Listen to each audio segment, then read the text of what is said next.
کبھی اسلام آباد کے درختوں کو آگ لگ جاتی ہے تو کبھی مارگلا کے پہاڑی جنگل میں آگ بھڑک اٹھتی ہے۔ آخر یہ ماجرا کیا ہے؟ آگ کیسے لگ جاتی ہے؟ اس پراسرار آگ کو بجھانے کی ذمہ داری آخر کس کی ہے اور یہ آگ کتنی بڑی تباہی لا سکتی ہے؟ جانیے اس ویڈیو میں۔ اردو پوائنٹ کی ویڈیوز دیکھنے کے لیے ہمارا چینل سبسکرائب کیجیے اور بیل کے آئیکن پر کلک کیجیے تاکہ آپ ہماری تمام آنے والی ویڈیوز سے باخبر رہ سکیں۔ السلام علیکم ناظرین، آپ دیکھ رہے ہیں اردو پوائنٹ اور میں ہوں آپ کا میزبان ملک علی رضا۔ اس وقت موجود ہوں ناظرین اسلام آباد میں، اور آج ہم لوگ باہر نکلے تھے کچھ گھومنے کے لیے، لیکن اس دفعہ آپ نے دیکھا کہ یہاں پر پیچھے مارگلا ہلز کی پہاڑیوں میں آگ لگی ہوئی ہے۔ یہ قائد اعظم یونیورسٹی کا عقب ہے، اور یہاں پہ جب عمومی طور پر شاہدرہ جب لوگ جاتے ہیں تو رستہ یہ بنتا ہے، اور اس رستے میں جب ہم آئے تھے تھوڑی سی جگہ پر مارگلا کی پہاڑیوں پر آگ لگی ہوئی تھی، لیکن دیکھتے ہی ہوا کا زور اتنا زیادہ تھا کہ یہ آگ پھیلتے پھیلتے دور دراز علاقوں تک بھی پہنچ چکی ہے۔ اس آگ یہ ہمیشہ دیکھا جاتا ہے کہ مارگلا کی پہاڑیوں پہ آگ لگتی ہے، اور گزشتہ کچھ دنوں سے یہ واقعات کنٹینیوسلی ہو رہے ہیں۔ حکومت جو ہے اس کے حوالے سے کیا اقدامات کر رہی ہے، جو مقامی لوگ ہیں ان کو اس سے کیا نقصان ہوتا ہے، اور اس طرح کی جو حشرات ہیں ہمارے، جو قدرتی ہماری یہاں پر جانور پائے جاتے ہیں، جو وائلڈ لائف ہے ہماری، اس کو کس طرح سے نقصان پہنچتا ہے۔ آئیے کچھ مقامی لوگوں سے بات کرتے ہیں اور جانتے ہیں کہ اس آگ کے لگنے کی اصل وجہ کیا ہے، اور یہاں پر جو حکومتی انتظامات ہیں وہ کتنے ہیں۔ بھی بتائیے گا یہاں پر کتنی دفعہ آگ لگ چکی ہے، کیونکہ پیچھے آگ یہ پھیلتی ہوئی دوسرے پہاڑوں تک چلی جا چکی ہے، تو حکومت کے کیا اقدامات ہیں یہاں پر؟ حکومت کی طرف سے جو ہے نا رکھی ہوئی ہیں ہوتی ہیں سٹیے میں جو ریٹ ہوتی ہے، لیکن یہ ہے کہ ان کی وجہ سے ورلڈ لائف والے بھی آتے ہیں، جو پیچھے پہاڑوں پہ بھی لگتی ہے آگ تو بہت کا نقصان ہوگا ابھی ان کے لیے۔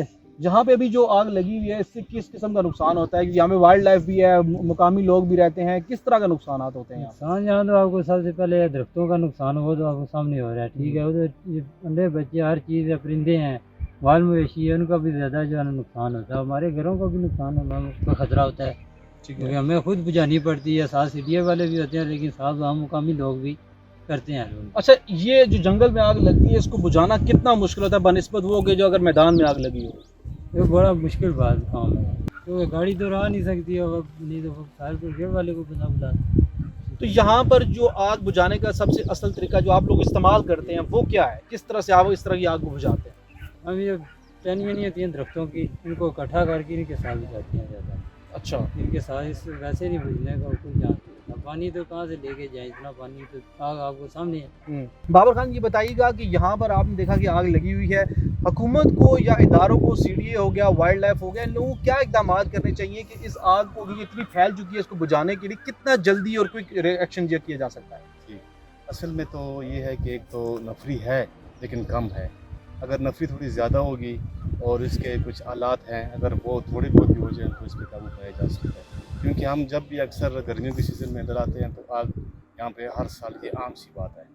تو یہاں کے جو گاؤں کے لوگ ہیں وہ بھی اکثر یہ کہتے ہیں، خود یہاں کی کچھ بندے بھی سیڈیا میں ہوتے ہیں، لیکن ان کا زور قابو کرنا ان پہ نہیں ہوتا، وہ نہیں کر سکتے اس کو، جب تک کہ کچھ نفری زیادہ ہو جائے، تاکہ ہر ایک پوائنٹ پہ کلومیٹر کے فاصلے پہ بندے بیٹھے ہوں تو ان کو پتہ چل جائے کہ یہاں پہ کتنے آسانی سے پتہ چل جاتا ہے۔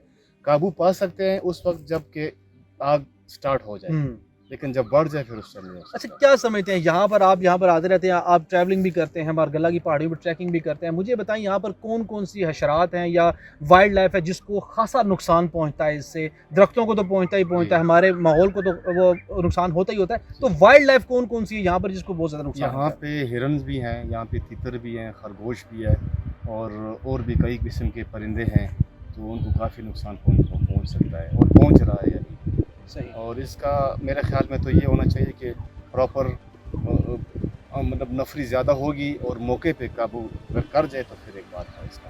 کیا سمجھتے ہیں کیا وجہ ہے کہ اتنی دفعہ مارگلا کی پہاڑیوں پہ آگ لگ چکی ہے، ہمیشہ انتظامیہ دیر سے پہنچتی ہے، اس کی ریزن کیا سمجھتے ہیں؟ اس کی سب سے بڑی وجہ یہ ہے کہ ایک تو غفلت بھی ہے، دوسرا نفری اس لیول پہ نہیں بڑھائی جاتی، اور زیادہ تر گاؤں کے لوگ بھی یہ اکثر کہتے ہیں کہ ہم میں سے کچھ اس طرح ہو لوگ ہوں تو وہ بھی یہ بھی ایک ایشو چل رہا ہے کہ مقامی لوگ کہتے ہیں اور ان کو زیادہ بھرتی نہیں کیا جاتا۔ تو اب یہ ہے کہ اس کا حل یہی ہے کہ موقع پہ اگر بندے زیادہ ہوں گے تو قابو پایا جا سکتا ہے اس کا۔ صحیح۔ چونکہ گاؤں کے بندے بکریاں چراتے ہیں، یہاں پہ اکثر جاتے ہیں، تو وہ مطلب ایزیلی کر سکتے ہیں اگر کچھ سپورٹ ان کو مل جائے تب۔